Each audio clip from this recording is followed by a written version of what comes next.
isang mapagpalang araw muli sa ating lahat. Welcome back dito sa ating channel, Solid Glory and Native Chicken. Sa video na ito, ibahagi ko po sa inyo kung paano po gumawa ng brooding pen gamit ang cartoon. Yes, tama po ang narinig nyo, cartoon. Pero bago ang lahat, gusto ko munang pasalamatan ang ating mga subscribers na patuloy sumusuporta dito sa ating channel. At sa mga hindi pa nakapag-subscribe dyan, please po pindutin po natin ang subscribe button para lagi po tayong updated sa ating mga video. Marami na din akong pamamaraan or style design ng brooding pen na sinubukan, ginaya sa YouTube.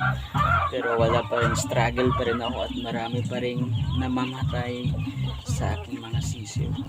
Pero itong ibahagi ko po sa ating lahat ngayon, 100% po makakatulong sa atin, lalong lalo na sa pag-aalaga ng sisiw.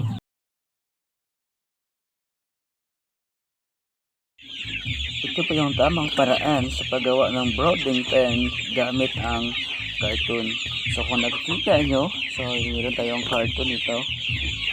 So gawin po natin, buksan po natin dito sa harap. At saka yung takip nito, yung kalahati, sa taas natin ilagay para if mag-brand out, ibalik lang po ito natin, ganito isara natin. So kahit walang ilaw, hindi po malalamigan yung ating mga sisiw. At saka sa ilalim, yung sa ilalim na takip, so ipatayuin natin to at saka butasan natin para maging daanan ng ating mga sisiw. At saka dito sa taas, so makita natin meron tayong ilaw, so 25 watts po yan. So butasan natin sa taas para dyan natin ilagay o idaan yung wire ng ating ilaw. At saka after nan, lagyan natin ng rice hull. So ito rice hull.